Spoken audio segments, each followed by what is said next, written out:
Sitting in Rossville at a kitchen table stacked with papers and memories from 76 years ago. Well, we talk a little bit. There's a lot of stuff I forgot. We talked to George Summers. This was George when he was in his early 20s. I grew up during the Depression. We was moving one place to the other, you know what I mean? They moved to wherever his father could find work, mostly on farms. They didn't pay him with money. They gave him produce instead. But back then, if you had something to eat and this one didn't, we halved it with him. And we were close.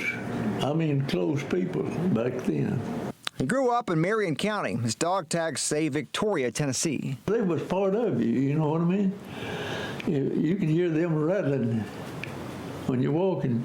George Summers was drafted in 1942. He said at the time he and his father were both working at a coal mine in Whitwell. He was making $6 a week. I had it better in the Army than I did in the Depression.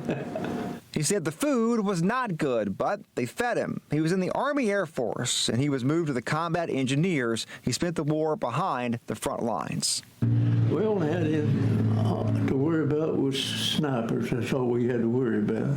He built landing strips for fighter jets across Europe, from Normandy all the way into Berlin. It happened 76 years ago, and sitting at that table, he told me stories he'll never forget. He told me about talking to his mother right before he left. She just broke down.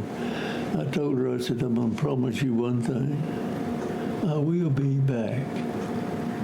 I didn't understand, I didn't realize what I said.